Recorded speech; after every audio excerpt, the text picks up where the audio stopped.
Hello, everybody. Welcome to another exciting lecture by your favorite speaker, Dr. Ronald Brown. Our topic for today is the African-American religious experience. Really one of the more exciting chapters in American religious history, going back the whole way to the colonial period where the first slaves were brought over, and coming right up until today.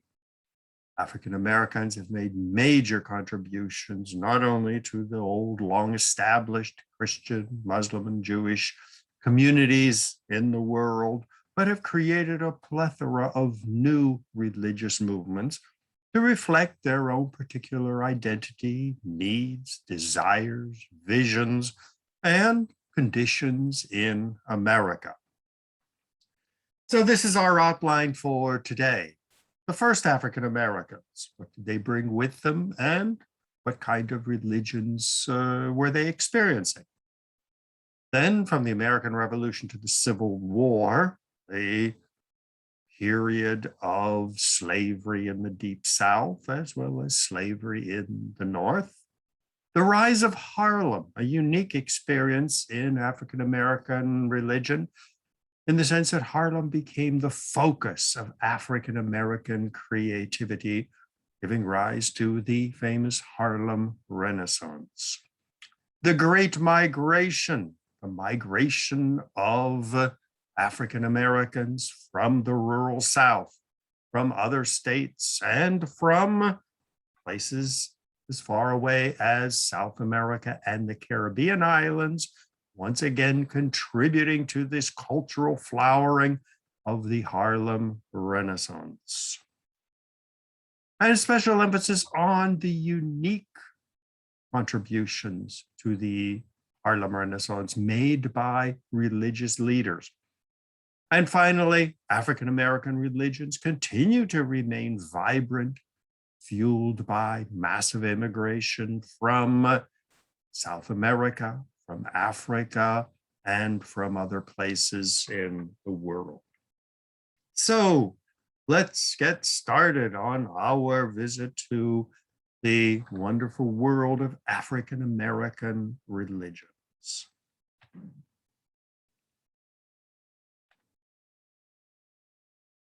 Well, the first topic that we have to address is the role of religion in human society. So often, immigrants come to the United States. Well, very quickly, the kids want to eat hamburgers. They want to wear baseball hats. They want to speak English. In fact, you see very often in New York, kids jabbering on a mile a minute in English over in one corner, and then their parents yell at them to shut up in Chinese or Arabic or Spanish or Hebrew or who knows what language. But religions tend to remain long after food traditions, clothing, foreign languages, even ties with their countries of origin. Long after these have faded away, religion tends to remain the bond that unites people. So often I go to German Lutheran churches to visit, and of course they remember vaguely where they were from in Germany. Maybe they'll remember one or two German words, and they celebrate German Heritage Day, but the only thing that remains is their Lutheran church, and very often they couldn't even identify what is a Lutheran. Well, this is becoming even more important today with our massive migration. Thomas Friedman of the New York Times wrote his famous book, The World is Flat. And not only is money flowing across borders and storms, and today as I speak, pandemics are crossing international borders. Nobody asks the COVID virus for its passport at the airport. And so the world is flat. People are going around the world. The third millennium, the 21st century, is an age of mass flowing of ideas, of religions, of money, of businesses, of workers flowing around the world. So what is the role of religion? As we're going to see today with African Americans, it was religion which distinguished them. It preserved their culture in their experience of being brought to America as slaves, and later groups arriving from the Caribbean islands and today from Africa. Religion is one of the main pillars of preserving people as they migrate around the world. Now, this I know very well, experience of migration. I live in Queens. Look at the picture on the right. Every nation in the world is represented in Queens, as well as Brooklyn, Manhattan, the Bronx, and even Staten Island. Well, I worked with the refugees from Vietnam when they were fleeing Vietnam and going to Indonesia. That's a picture of me working in the South Pacific with all of the refugees from Vietnam who I worked with. And so this mass migration of people around the world is nothing new, but because of global warming, because of wars, revolutions, diseases, refugees and migrants are flooding around the world as they have never before in the past. So what is the role of religion in preserving these people? The Vietnamese refugees, well, the kids will grow up eating hamburgers, wearing backward baseball hats, getting jobs, going to American colleges, marrying whoever they decide to marry. But the one thing that will remain probably the longest will be some form of religious identification. So let's start our tour of the African-American religious experience. The first African-Americans were brought to the United States already in the early 1600s. New York, New Amsterdam at the time, they arrived in 1626 when the first ship arrived with 11 African slaves. Well, the Dutch colony, as you can see at the picture on the right at the bottom, the big yellow area was New Netherlands, claimed by Holland. The green areas were also claimed by Holland, but disputed with the English. The pink part is Boston and Long Island, which was taken by the British. And at the bottom left, you see Virginia, which was also a British colony. All of these colonies brought over slaves, whether they were Puritans in Boston or planters in Virginia or Dutch in New Amsterdam. On the left, you see the slave market at the foot of Wall Street in Dutch and later English New Amsterdam and later English New York. So slavery was part of the American experience from the very beginning. And the slaves contributed to the American religious experience as well as economic and cultural experience.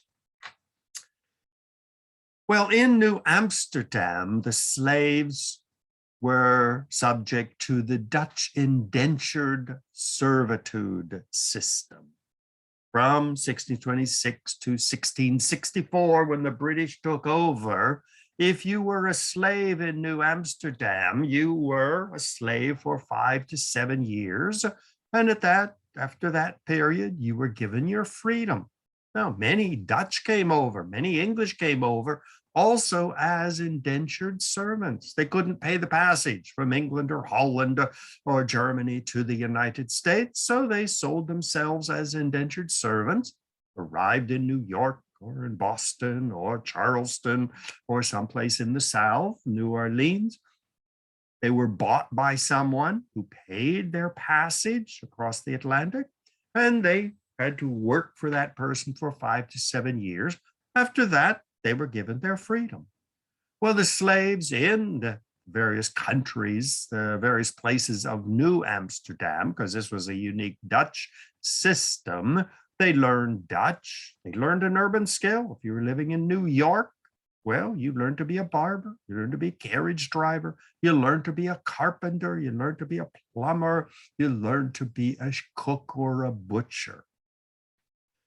Well, after 5 to 7 years, you knew Dutch, you had a skill, you were given your freedom, you could choose your name, you didn't have to take your master's name. You could get married in a church, your children were born free. You could, with certain restrictions, own land and open a business. So in New Amsterdam, you already had a growing population of freed African slaves who spoke Dutch, who had a skill, were married, and had a business. Well, the English took over New Amsterdam. They conquered it in 1664, and they imposed the English slave system. No more 5 to 7 year business. You were a slave for life.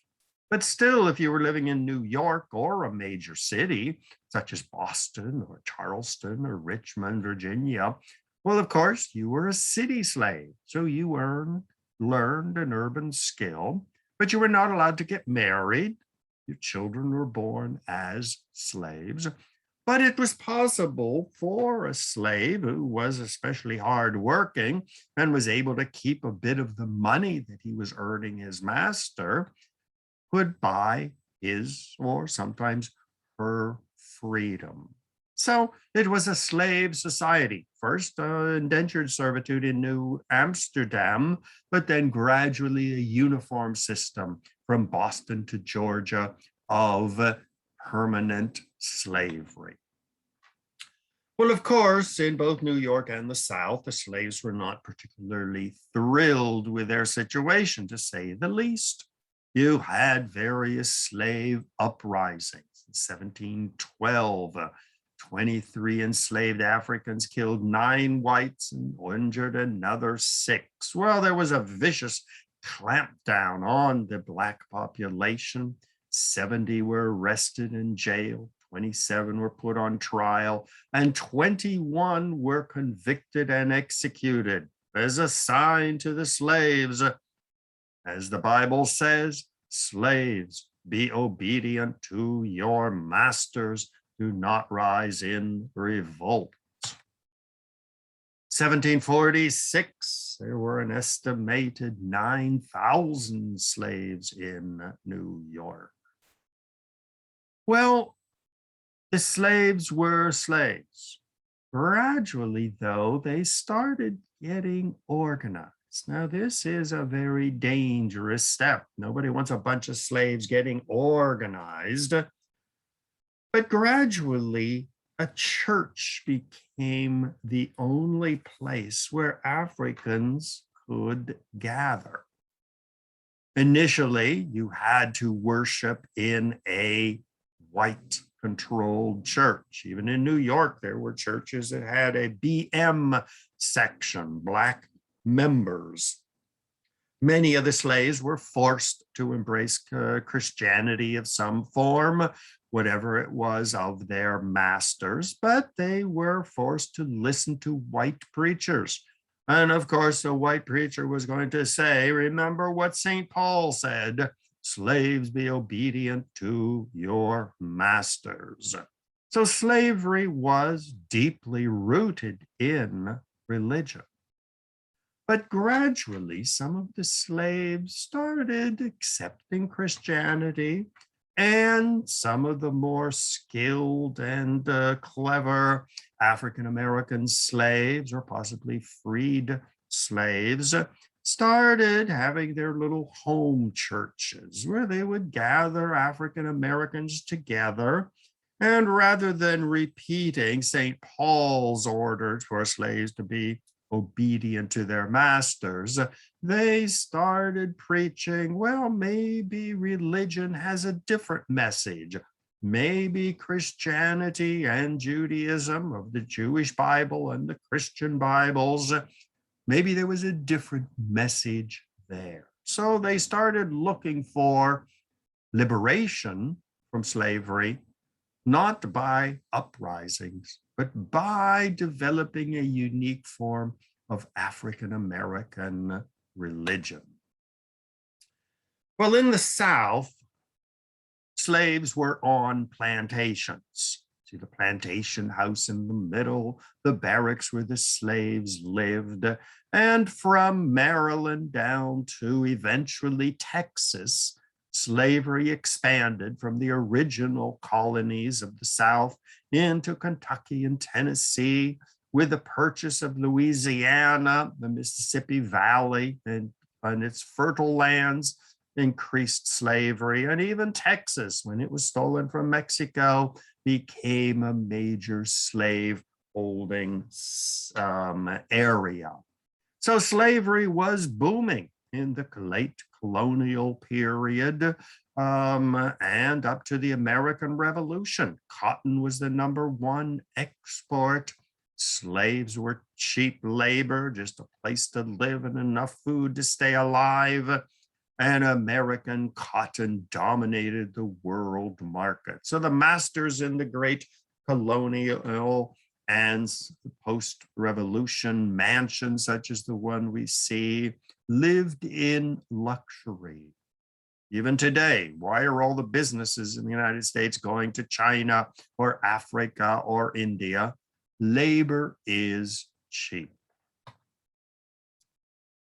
Well, even under the slave period in the South, African Americans started gathering in what they would call home churches. Now, of course, many times the masters forbade this, and so they would still go off into the woods somewhere where they would recite biblical stories that they had heard, maybe even tried to preserve some of their African heritage, which they had brought over with them from Africa, very often worshiping a mixture of African tribal religions and various forms of Christianity.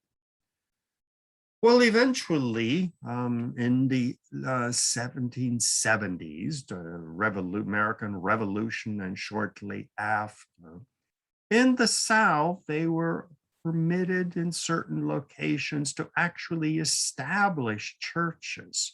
Now, these were largely in the cities where there was already a population of free Blacks, freed slaves who had bought their freedom, and they would organize churches, but of course, under the close surveillance of the local police. First African Baptist Church in Georgia, 1777. First African Baptist Church of Williamsburg, Virginia. Flat River Primitive Baptist Church in the 1790s. So you had the beginning of churches. Sometimes it would be just a gathering in somebody's house, and then maybe buying a disused store or building and setting it up as a church. Periodically, the government would move in and shut them down and demolish the church. But very often they would simply reorganize wherever they could. So churches became, in the slaveholding South, as well as in the North, as we're going to see, the only place where African Americans could be African Americans. They didn't have to listen to a white preacher preach at them. They could cultivate their own religious leaders, who very often became the leaders of the community itself. Other religions emerged, such as Voodoo in New Orleans, which was a blending of African slave religion, Native American religion to a certain extent, and Catholicism. The French were Catholic. The slaves of New Orleans became Catholic. This mixing of religions whether it's African and Native American Indian and French Catholics. This all is called syncretism, the blending, the mixing of religions. You can see the picture at the bottom right. You see a statue of Mary, the mother of Jesus, Catholic saints, but then you also see candles, and you see African rattles, and you see symbols of African religion, voodoo gods. On the right, you see a textile of one of the African gods that was brought over from Africa and mixed with Catholicism, forming a whole new religion, which we call Voodoo. The slaves also, even if they couldn't afford, or they couldn't establish churches or independent congregations, they gradually started developing a kind of slave field work music, where they would sing these songs while they were working in the fields. One of the most famous ones was "Swing Low, Sweet Chariot, coming for to carry me home. I might be a slave today, but Lord, send a heavenly chariot and take me away from slavery to happiness in heaven." And Halia Jackson, famous singer of gospels and spirituals and hymns, really made this slave religion extremely popular. But it was another religious contribution to the growing African-American religious expressions. Well, the American Revolution emerged. One of the main causes of the American Revolution was that the British were in the process of abolishing slavery in its colonies abroad and in England itself. And so when people like George Washington, owner of 300 slaves, really had no choice but to resist the British attempt to take away his slaves. Nonetheless, when the British went to war against the 13 colonies, thousands of slaves ran away from the plantation. Even many of George Washington's slaves in Virginia made their way to the British troops. The British organized them into the famous Ethiopian regiment and joined in the war against the 13 colonies. And their interest was abolishing slavery. But as we know, George Washington and the American so-called loyalists patriots ended up winning the war, and slavery remained the law of the land until the Civil War. Well, slavery continued to grow. We see the growth of slavery in the South. Look at Virginia, almost 500,000 slaves by the time of the Civil War. Look at states like Florida, 62,000, almost 200,000 in Texas. South Carolina, almost 500,000. In fact, in South Carolina, there were more slaves than there were free whites. One of the reasons why South Carolina was the first state to leave the Union. They were definitely not going to give up their 500,000 slaves. Well, New York was deeply involved in the Civil War. In fact, New York had no intention of joining with Abraham Lincoln and his campaign to abolish slavery. New York definitely was involved in slavery. Most of the plantations in the South were constantly borrowing money. Plantations of Virginia and South Carolina and Georgia constantly growing cotton that ruined the soil.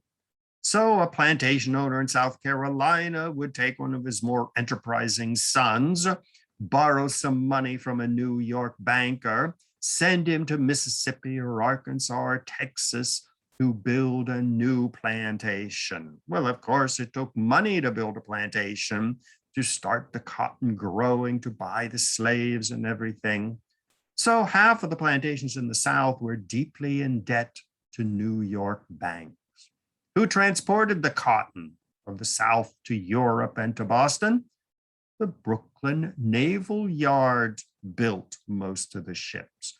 Wall Street banks and insurance companies deeply involved in slave and slave trade. The Boston, Connecticut, Rhode Island textile industry depended on cheap cotton from the South.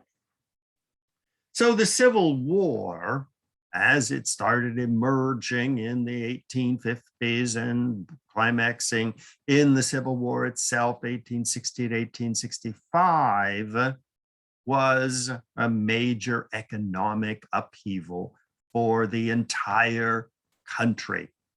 In fact, New York was so viciously opposed to the abolition of slavery that you had the famous race riots of July 1863, when an estimated 400 to 1,200 African Americans were murdered. Abraham Lincoln declared martial law. Houses belonging to African Americans, African American churches, businesses, neighborhoods, the African American orphanage on 42nd Street was burned to the ground. And large numbers of African Americans ended up fleeing New York because it was such a hostile environment. Well, New York had already abolished slavery in 1827, beginning with this gradual emancipation. By 1827, slavery was no longer in the city. So while the slaves in the South were still slaves and were trying desperately to establish independent churches, New York, in spite of its even hostile attitude towards African Americans, already had a growing population of free African Americans.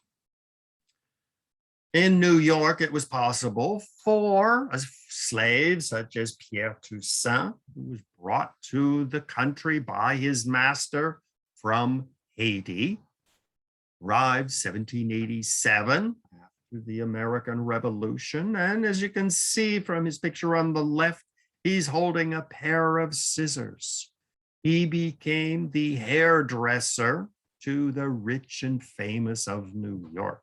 You can see by the way he's dressed. He spoke French, he spoke English, he had lived in France with his master. And when he managed to buy his independence and that of his future wife, he set himself up as an independent businessman. Well, of course, coming from Haiti, he was Catholic and was instrumental in founding the first Catholic church in New York City, financing the first Catholic school in New York City. And when he died, he was buried in the basement of St. Patrick's Cathedral, where he lies today with the bishops and the cardinals and the leaders of the New York Catholic Church. So New York offered opportunities for enterprising young slaves. And don't forget, even those slaves born in New York, they were urban slaves. They were not picking cotton in Central Park. They were barbers. They were carpenters. They were plumbers, carriage drivers. They had bars and restaurants and hotels. And so they were business people.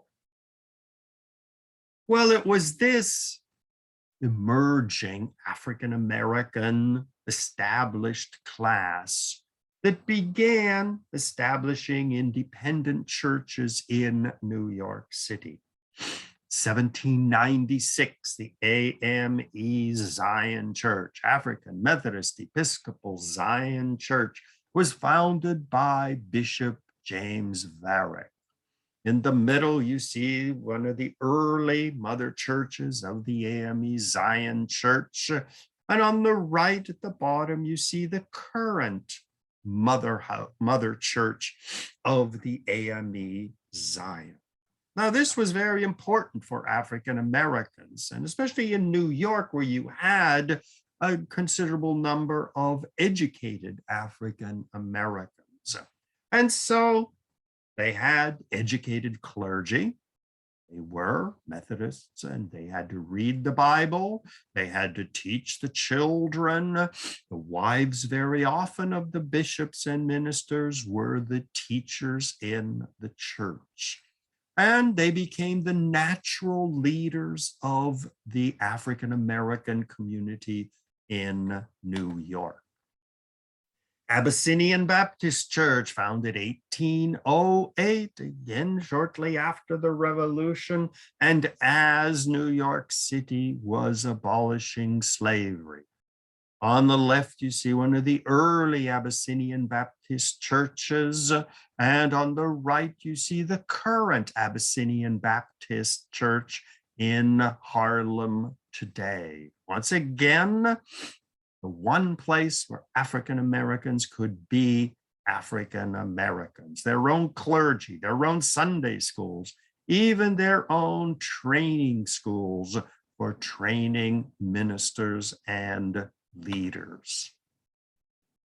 Also in the South, you had the flourishing of a few houses of worship in the South. The Gilfield Baptist Church in Petersburg, Virginia, founded in 1810. This is the current Gilfield Baptist Church. Now, why are so many of these churches marked Baptist? Well, the polity and practice of Baptist churches, as was expressed in the booklet on the right, is very important. Many religions have a hierarchy. You have the Pope in Rome who tells the Catholics what to do all the time. You have bishops in other churches which give orders to everybody. Well, the Baptist church did not have bishops. Every church was independent. Every congregation would vote to hire a preacher or fire a pastor. Every church was a bucket on its own bottom, as they say. So some enterprising young African American who was a good speaker and could read and write, or at least read and write the Bible, could start preaching on a street corner, establish his own church, and maybe even eventually build a big, beautiful brick church like you see on the right. So most African Americans tended to the Baptist church because each preacher was king in his own church. Nobody told him what to do. Well, gradually, churches were being slowly established throughout the South. Even before the Civil War, you had churches, and especially after the Civil War, with the flowering of African American churches. New York, of course, had its growing and very influential AME Zion and Abyssinian Baptist Church. Well, a new step occurred in the growth of African American religions with the rise of Harlem. Harlem, we associate until today with the African American Renaissance, the Harlem Renaissance, and flowering of culture, and the largest concentration of African Americans in the country. Well, Harlem emerged during the Dutch period, when it was a small town of rich white people. We do know that people like John James Audubon and the other rich people who established beautiful country homes in Harlem We know that they had Africans, either as slaves or later on as free workers, carriage drivers, maids, cooks, nannies. And we know that already by the 1650s, under the Dutch, there was a Negro burial ground in Harlem where the African Americans at the time were buried. Well, Harlem really entered its own when Central Park was built. Look at the map on the left, see Central Park? Well, north of Central Park, you had a brand new neighborhood called Harlem. Today it's divided into East Harlem and Morningside Heights. But when Harlem was established and it was being filled with these beautiful rows of brownstones, everything north of Central Park, 110th Street, was this new neighborhood called Harlem. And you can see from the brownstones, they're all alike because somebody had some money, they'd buy a street in this new booming neighborhood, and they would mass produce houses such as the Harlem brownstones. Gradually, the L, the elevated train you see on the left, it's like the 7 train in Queens, and eventually the subway in 1904 linked Harlem with Lower Manhattan. And so Harlem began to grow in leaps and bounds. Well, like every economic boom, a bust is always just around the corner.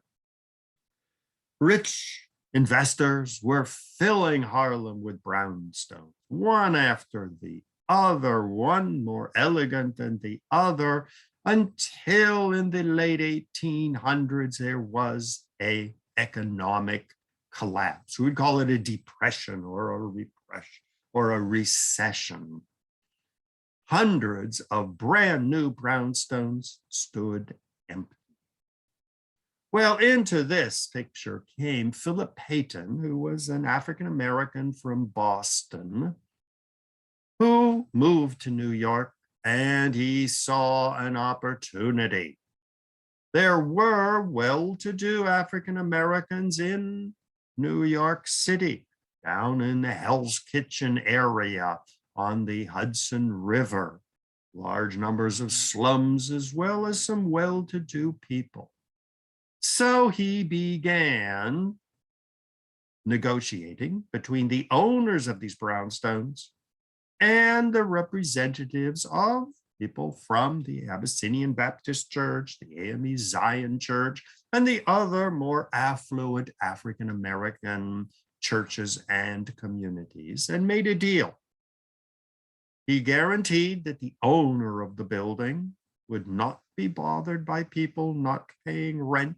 He would personally inspect every apartment, and the African Americans who would move in would take over the buildings in one area, and any whites who were there would leave and move to another building, which was all white. Today, we would call that segregation.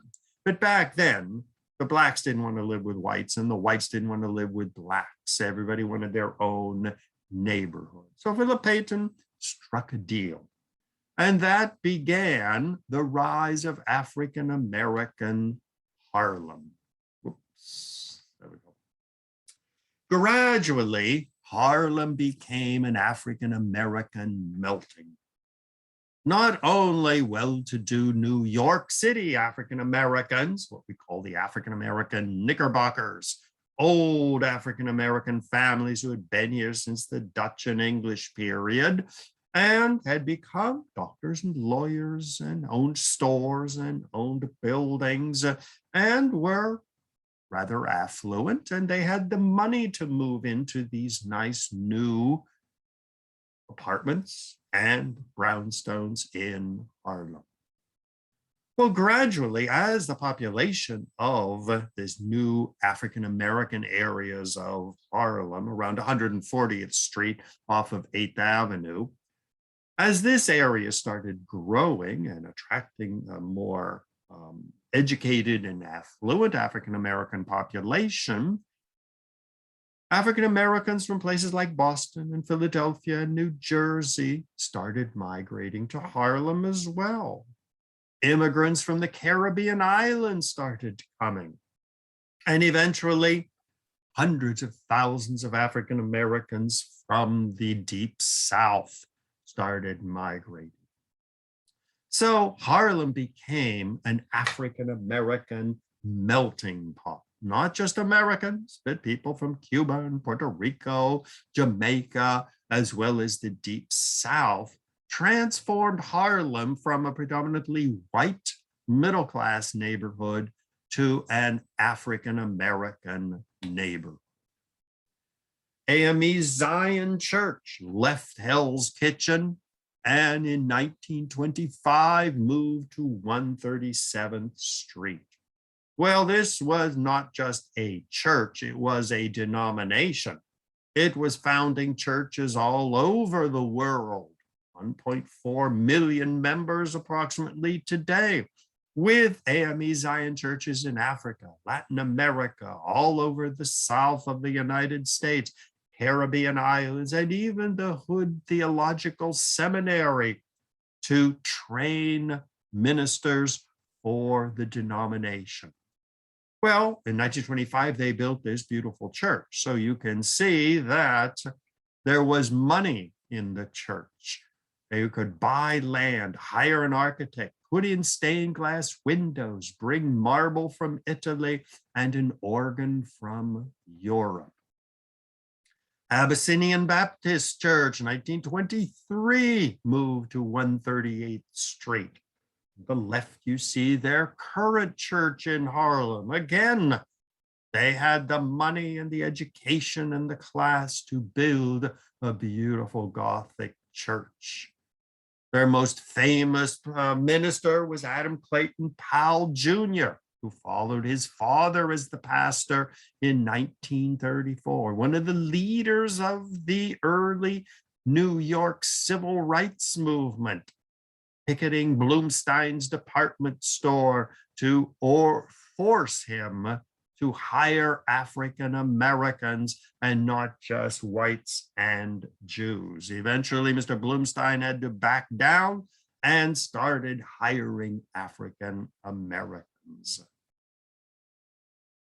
A man who migrated to this new booming area from Boston was William Edward Burkhart Dubois, very often called W.E.B. Du Bois.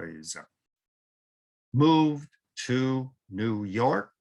He had founded earlier the National Association for the Advancement of Colored People, the NAACP.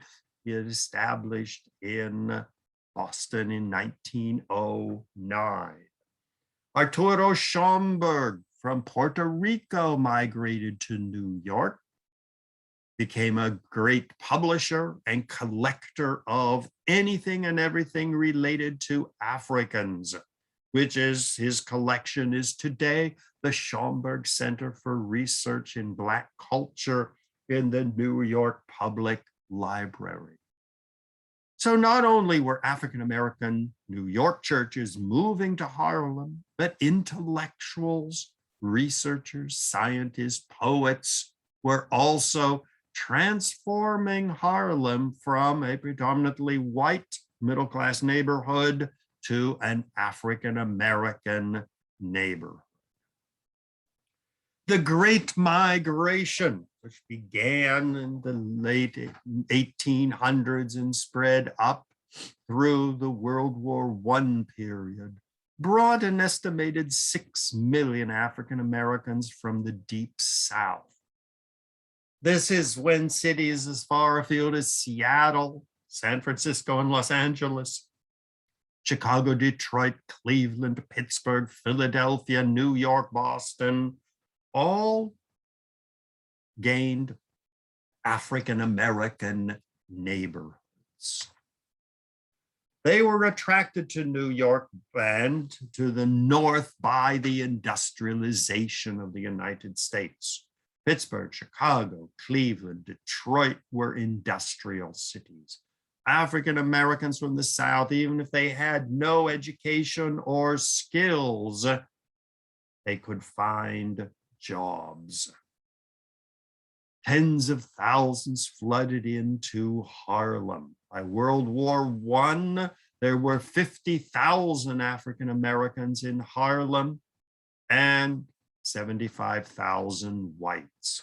Of course, the whites were gradually fleeing as the African American population spread from the 140s and 30s streets down to 126, 116, then eventually down to 110th Street, where Central Park began.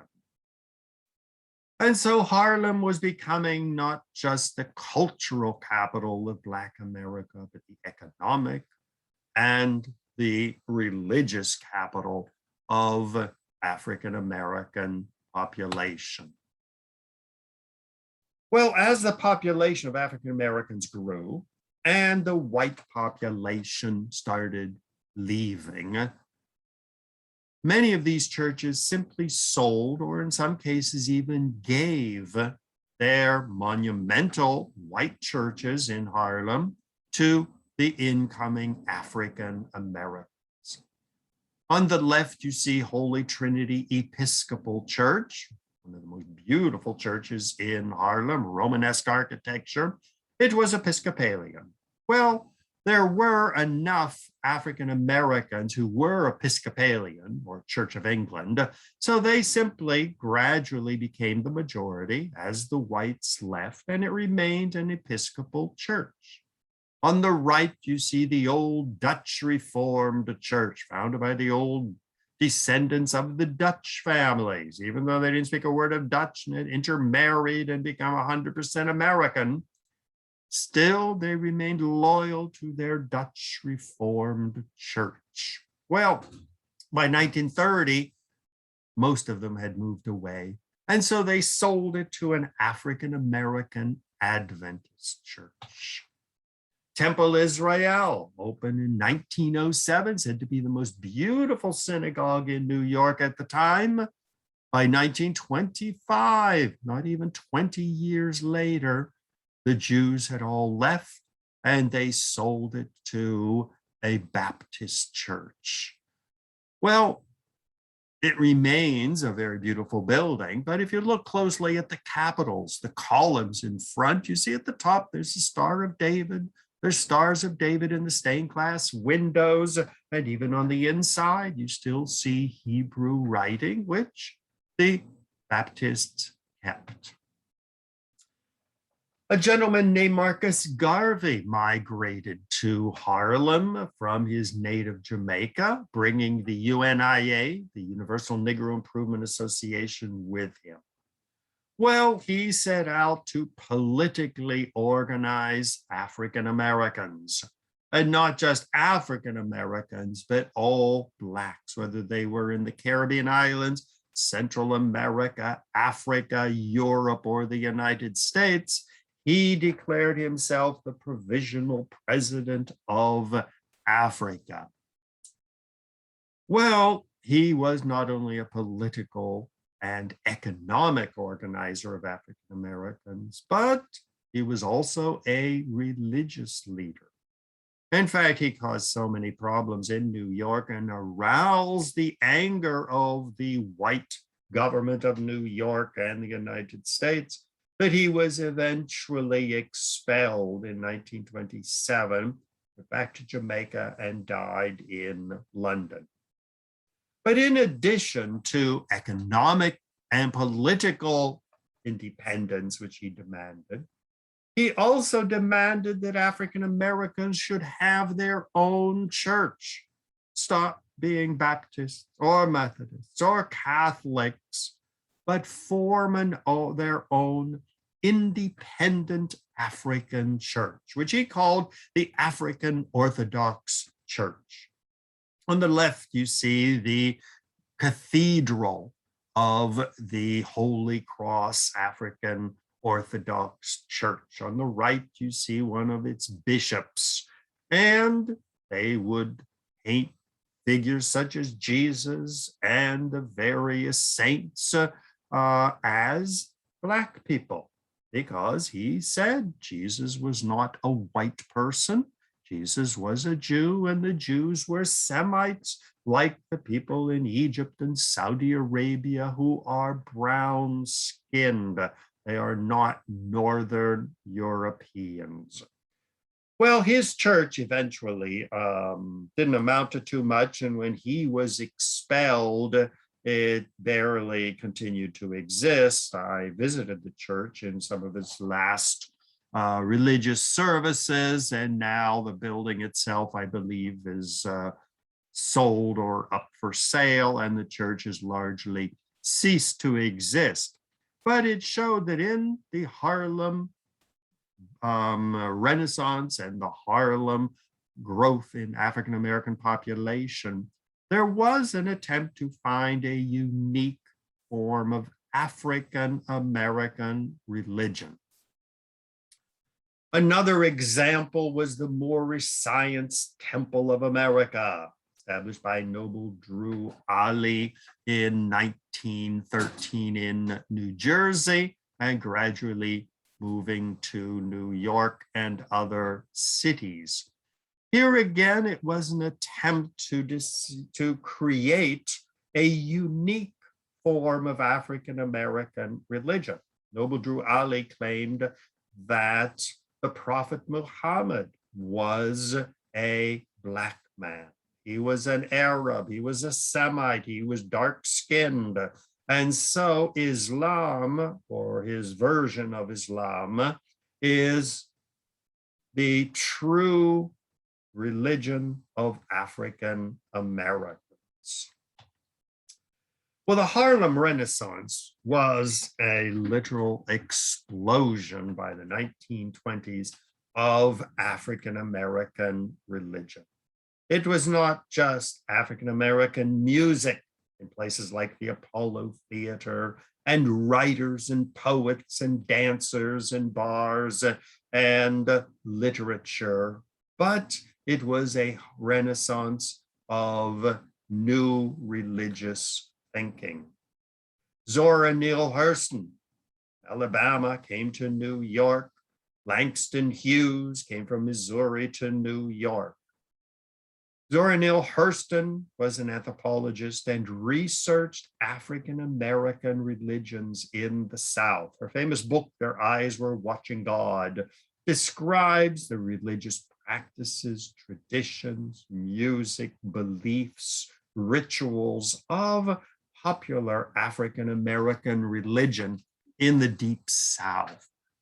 Langston Hughes, the poet and playwright, wrote books such as The First Book of Negroes, once again showing that Negroes were not slaves and illiterate underclass, but they were scientists and they should look to the past to find African-American heroes for the children to emulate.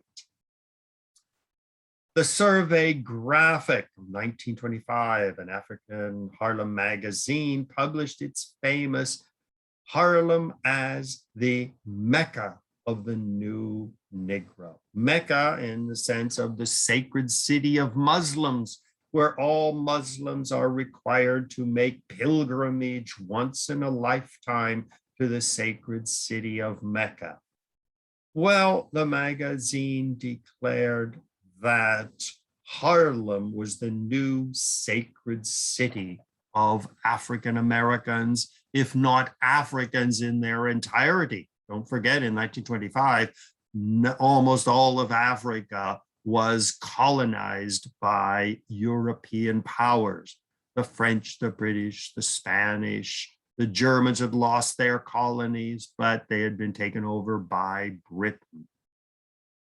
Harlem became the center of gospel music with people like Halia Jackson bringing gospel music to the greater population of the United States, giving concerts at places like the Apollo Theater, singing in churches, bringing this new form of religious music to the world. The barefoot prophet, Elder Clayhorn Martin, Virginia to Harlem, declared that Harlem is sacred ground, and he vowed never to wear shoes again, winter or summer. He would go barefoot so that his feet could touch the sacred ground of Harlem.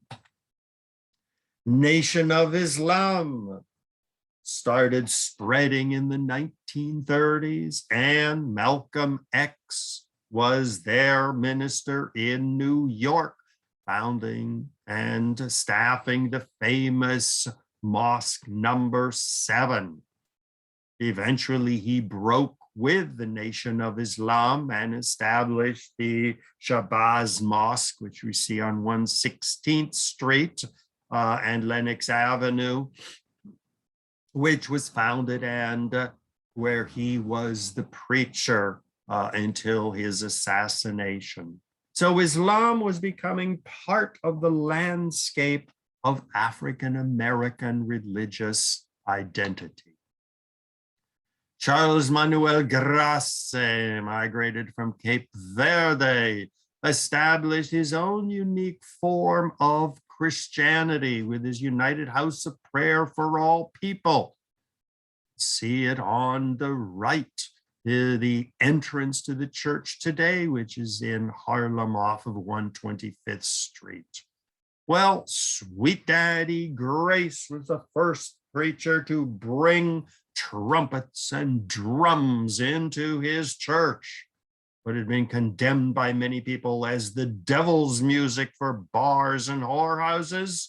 Well, Sweet Daddy Grace said, if this music can attract thousands of people to bars on a Saturday night, I will use the same music to attract them to church on Sunday morning.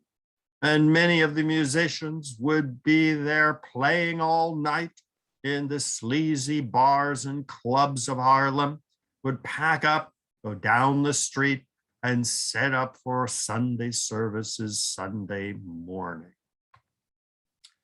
Another religious group which emerged in Harlem during the Harlem Renaissance were the Commandment Keepers Ethiopian Hebrew Congregation of the Living God, Pillar and Ground of Truth. On the left, you see the former building of the movement. You can see the Star of David over the main entrance. Well, it's another one of these groups that didn't survive. It attracted a lot of African Americans who claimed that they were the true, authentic Jews, not these white people and blonde hair and blue eyes who pretending to be Jews, but they say that they were the only true, authentic Jews.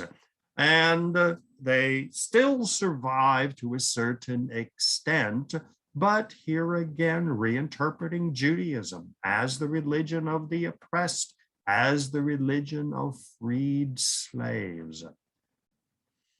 The Rastafarians emerged in Jamaica, very much infatuated with the Emperor Haile Selassie, who claimed to be the Lion of Judah, the descendant of Solomon and the Queen of Sheba, developing their own religious traditions, their own way of dress, their own rituals, and their own form of liturgical music, which we know today. They started attracting large numbers of converts among young African Americans and especially men. Well, African American religions continue to grow and flourish in the United States and especially in Harlem. Following World War I, the gates of immigration were closed from abroad. African Americans from the South continued to migrate north, but people from the islands and from Jamaica largely were shut out. But in 1965, with the reopening of the gates of immigration, African-American population began to grow with the large influx of immigrants from the Caribbean islands and Africa. And these were the new groups that started moving into Harlem and the other major American cities, adding a whole new layer to the Black African experience in the United States. Many of them came from the northern and the eastern part of Africa. Look at the map on the left, you see the green area, that is the predominantly Muslim area.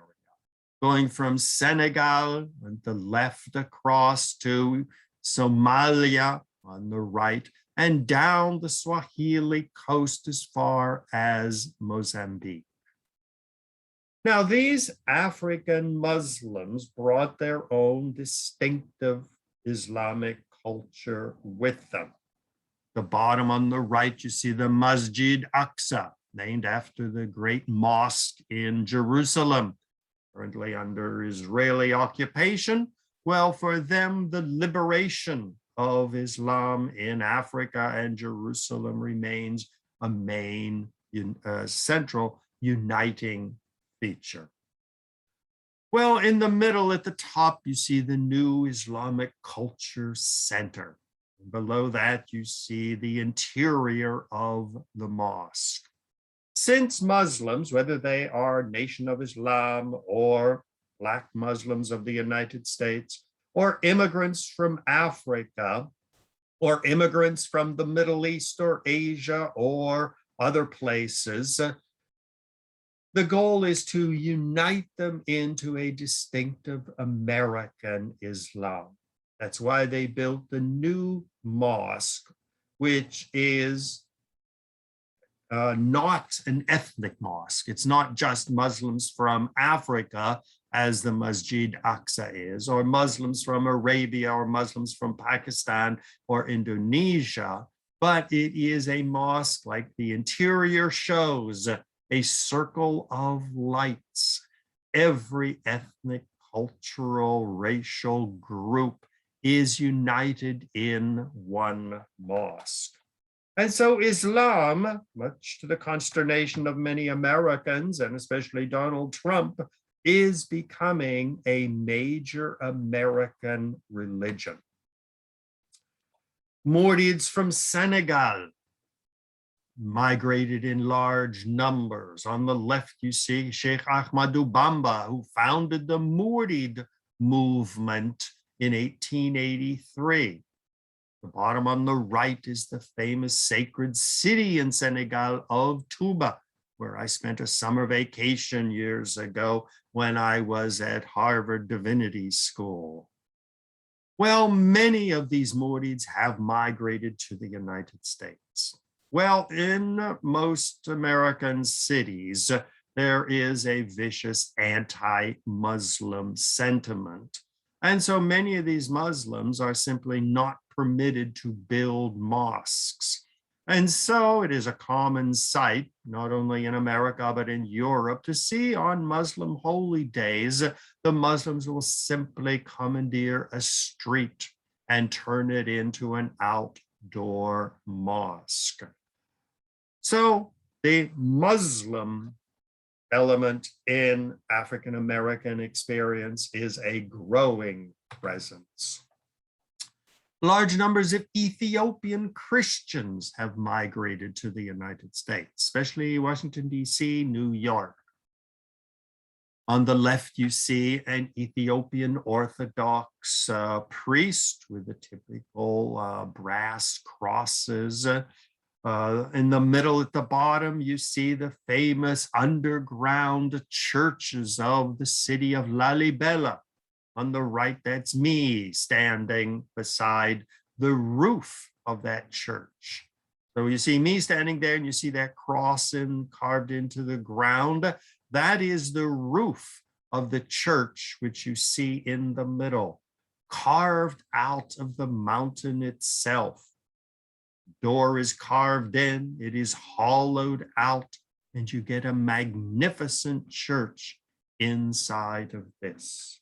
Well, most Ethiopians coming over are educated. There are large numbers of doctors and dentists and especially medical people who are settling in the United States. Once again, adding a whole new African dimension to the African-American religious panorama.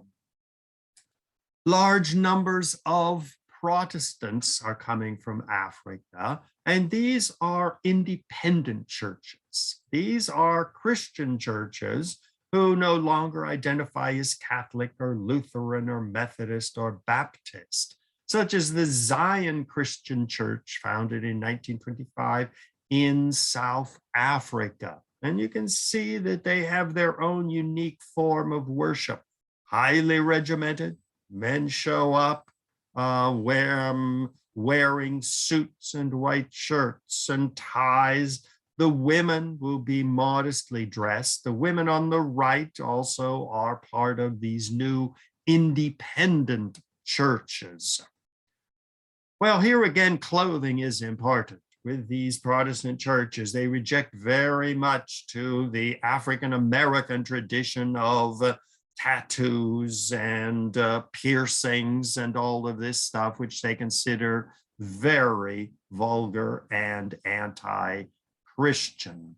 And so a plethora of independent, either evangelical or Pentecostal or totally independent churches are sending large numbers of migrants to the United States. Many of these Africans remain loyal to their very strict churches, no smoking, no drinking, appropriate dress, because they find that African Americans, with their emphasis on single mothers and the afflictions of drugs and alcohol in the African American community, many African immigrants remain separate from African Americans and use religion as really a fortress to preserve their strong family ties, their anti-alcohol, anti-smoking, and even go into business together to maintain the solidarity of the church.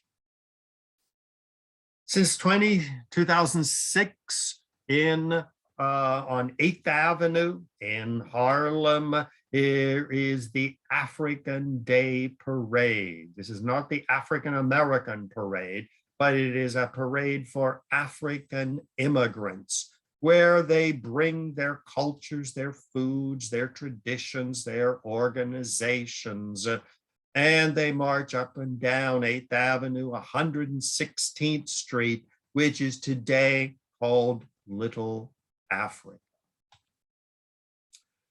Well, Harlem, the Mecca of the new Negro, is in itself undergoing a rapid transformation.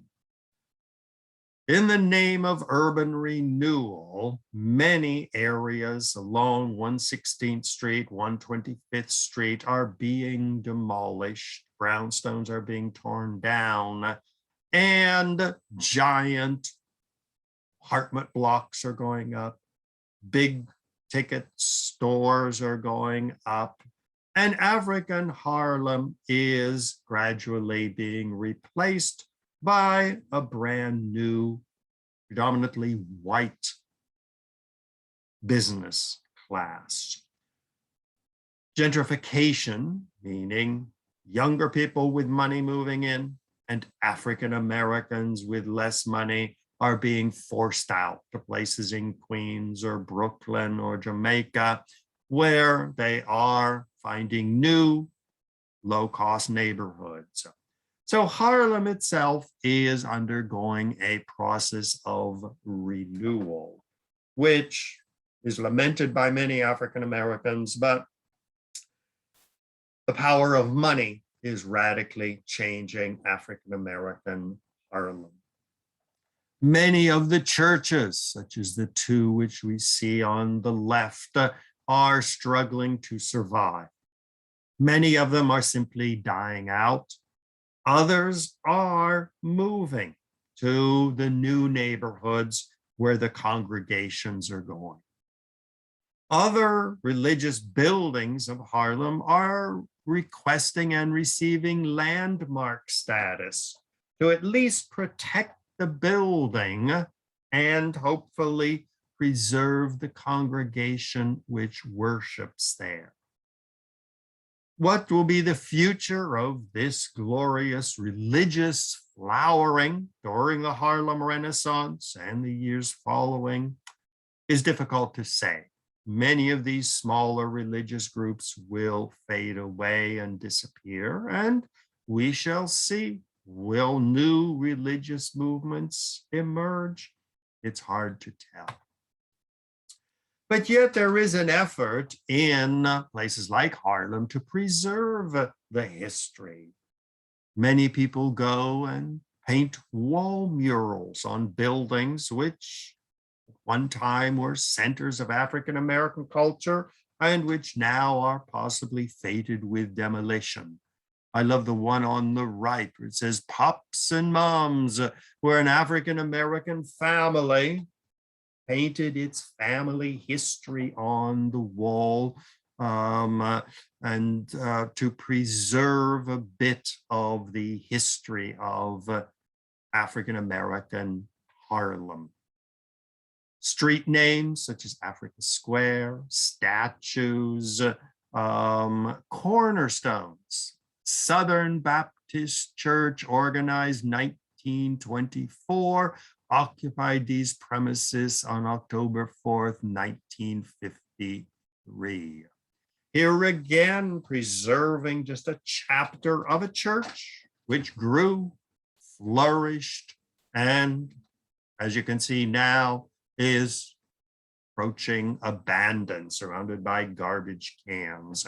Some of the shutters for buildings try to preserve some of the history, but as you can see from the buildings behind the Africa Square sign, Harlem, African-American Harlem is becoming a historical memory and less a vital reality of today. So that brings us to an end to this exploration of African-American religion. That's me in front of the Apollo, once again trying to preserve some of the African-Americans who sang and danced and performed at the Apollo by putting in these plaques on the sidewalk. I tried to preserve some of this history in my own book, Into the Soul of African-American Harlem, a spiritual walking tour, trying to preserve some of the history of African-American Harlem. Who knows what the future will be? Who knows what is going to be happening in the future with the change in Harlem? Will African-American religions of the past survive? Will new ones be established? Or will African-Americans and religious expression become the subject of books like mine, remembering what once was? Well, we will see in the future. So this is again, Dr. Ronald Brown. Thank you very much for joining me in this talk. I hope you enjoyed it, and I hope to see you sometime in the future. If you have anything you'd like to share with me, feel free to send an email to ronbrownmedia@gmail.com. Thank you very much. It's been a pleasure, and I hope to see you in the future.